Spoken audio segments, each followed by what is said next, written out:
وسلام على عباده الذين اصطفى أما بعد أعوذ بالله من الشيطان الرجيم بسم الله الرحمن الرحيم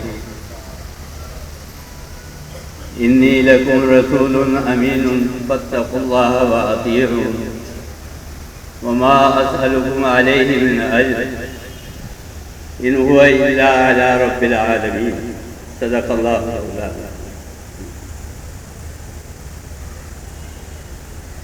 قابل صدر احترام جناب شعیب شمیمی صاحب، محترم جناب رانا اشفاق رسول صاحب، محترم جناب رضوان صدیقی صاحب، حضرات علماء کرام، معزز خواتین و حضرات،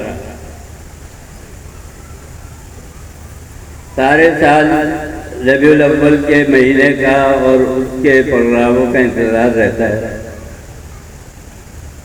اور جب جلسہ ہوتا ہے اور اس کا وقت آتا ہے تو عجیب ایک پریشانی والی کیفیت ہوتی ہے کہ جب بیان کرنے کا وقت آتا ہے تو وقت نہیں ہوتا۔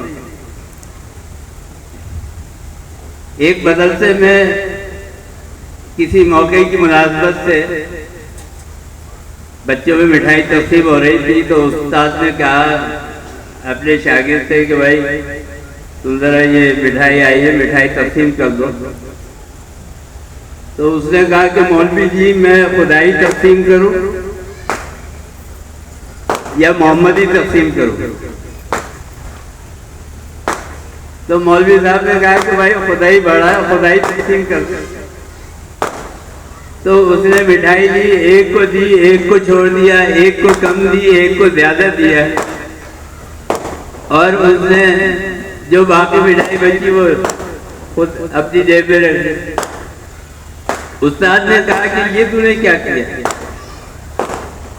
تو وہ شاگرد کہتا ہے کہ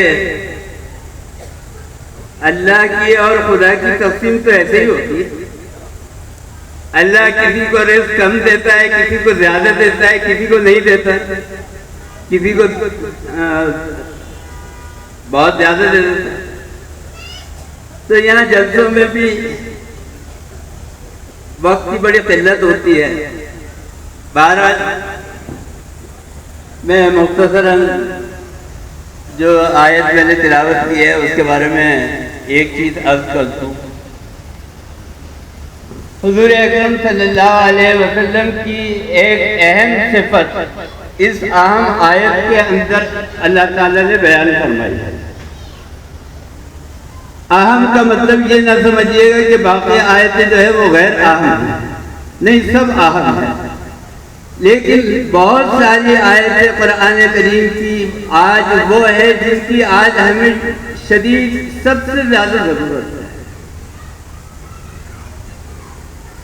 تو حضور اکرم صلی اللہ علیہ وسلم کی ایک صفت کا اس کے اندر ذکر کیا گیا ہے کہ انی لکم رسول امین۔ اور یہ بات آپ یہ یاد رکھیے کہ جب حضور اکرم صلی اللہ علیہ وسلم کے سر پر نبوت کا تاج رکھا گیا، یوں تو آپ حضرت آدم علیہ السلام کی پیدائش سے پہلے ہی نبی تھے، لیکن جب آپ کے سر کے اوپر 40 سال کی عمر میں تاج رکھا گیا نبوت کا تو اس